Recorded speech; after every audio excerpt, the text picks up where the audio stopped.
Hello, today we're touring a studio apartment in Nob Hill on Sacramento, just about half a block from Grace Cathedral. You can see you've got hardwood floors in the main room here, a nice big west-facing bay window, so plenty of direct sun, faux wood blinds, crown molding, newer light fixtures,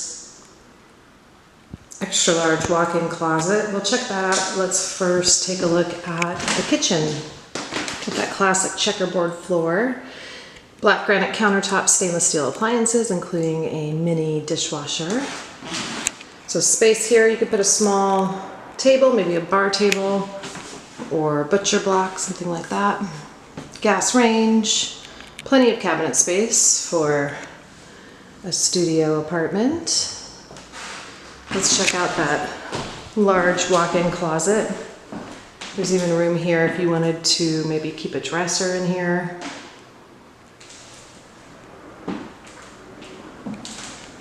This is the front door to the apartment. This is the coat closet, which is actually quite large. So you've got 2 closets total. And then you've got the bathroom. Tub shower combination, tile surround, medicine cabinet, pedestal sink. There is coin-operated laundry on site, as well as a resident manager, which is great in case of emergencies or maintenance requests. And there is a parking garage nearby where you can rent parking on a monthly basis. If you'd like to see this apartment in person, please get in touch with us and we'll get you out to see it right away. Thank you for watching and have a great day.